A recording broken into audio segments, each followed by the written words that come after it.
9:49, June 24th.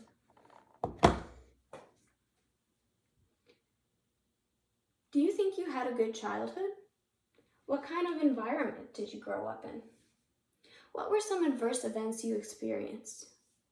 Do you believe these events still impact you to this day?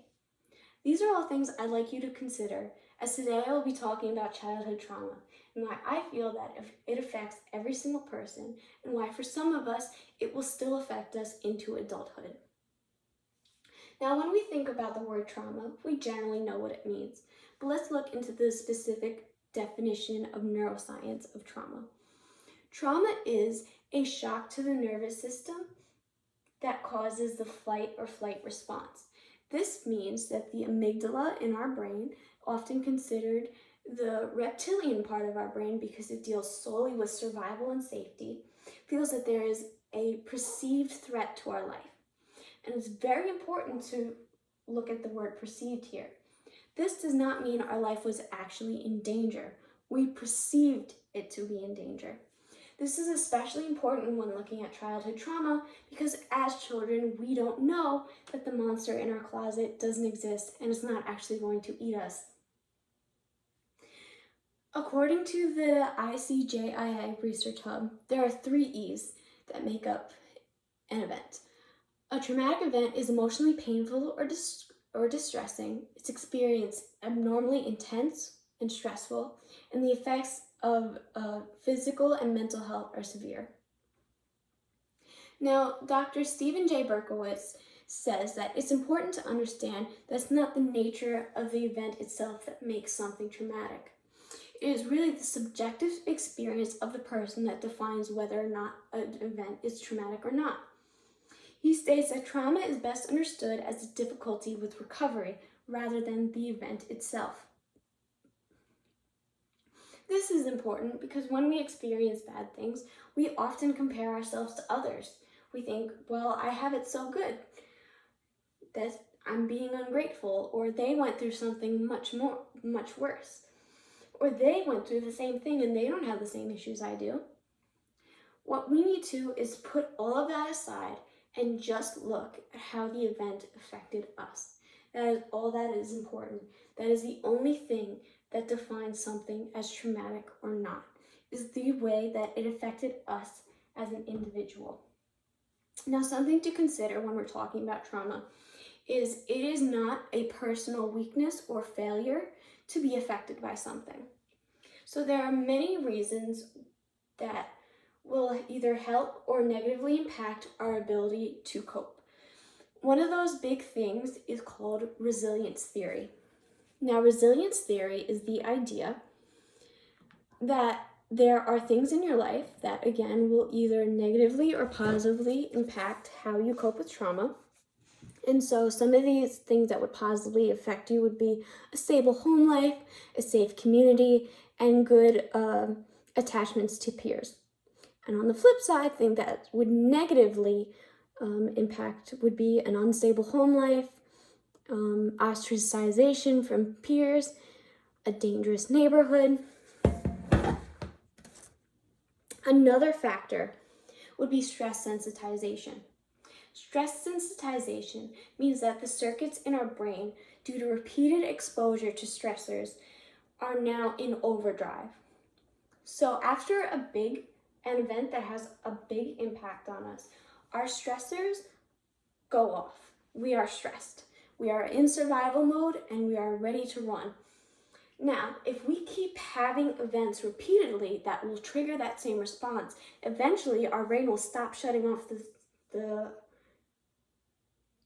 sensors. So we will constantly be in a state of overdrive. This means that now when littler events come along that we normally would be able to cope with can now become traumatic as well because we are in a survival state. And we can perceive little things to be a threat to ourselves. This is very important to consider when we're talking about how things affect us, because if maybe we only had one big bad event, all these little things that still affected us are still valid and important because they are part of that stress response. Now, these things can these both contribute to something called our window of tolerance. Now, our window of tolerance is our amount of our ability to be able to stay calm, focused, and collected in a stressful situation. Now, the opposite of that would be the zone of hyperarousal, where we're overwhelmed and anxious and in that fight or flight state. And beneath that, we have the zone of hypoarousal, where this is where something like dissociation, derealization will be present, where we feel zoned out, numb, and spacey. Now, depending on our level of stress sensitization and our resilience factors, our window will either be bigger or smaller. And it again has nothing to do with us. And this will affect how we deal with trauma. Childhood trauma is much more common than once thought. In a study, this is proven by the BBFR study.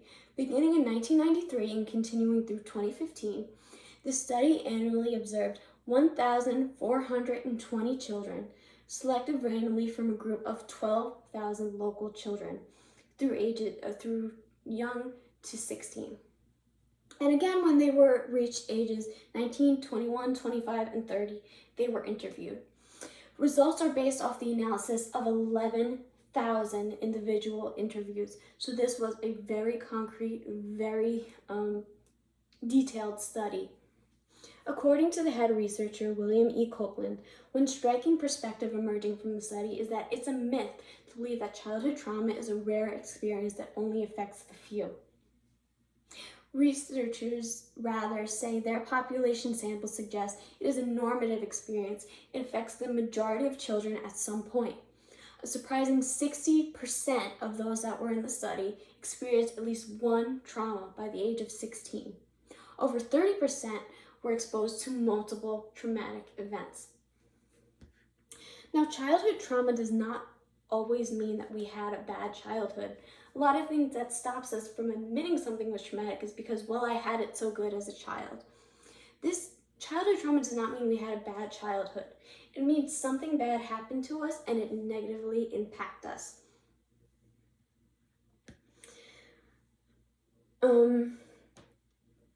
Past trauma doesn't always negatively impact our adulthood, but when it does, it typically manifests in these ways.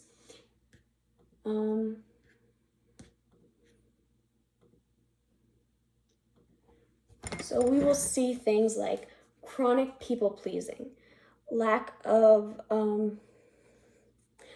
boundaries, relationships that trigger a fear of abandonment, chronic apologizing, living in survival mode, hypervigilant nervous system response. That's that stress sensitivity we talked about earlier. The conscious desire to fix, save, rescue, or be chosen, or betrayal of one's own needs and living a false sense of self. These are obviously big impacts that can be caused by seemingly little events, and that is why it is so important to not mitigate the effects of our own trauma. If you feel that your childhood trauma is negatively impacting you today as an adult, please look for a trauma-informed therapist. Out of 2021, if you have insurance, your copay for therapy will be waived because of the stress from the pandemic. So now is a great time to get involved, and it is important to look for a trauma-informed practitioner. This is the most important part. So as we went over, we talked about what trauma is, what it means in terms of our childhood, and how it can affect us today. I hope this is something you will be able to apply to your own life and can improve yourself. Thank you.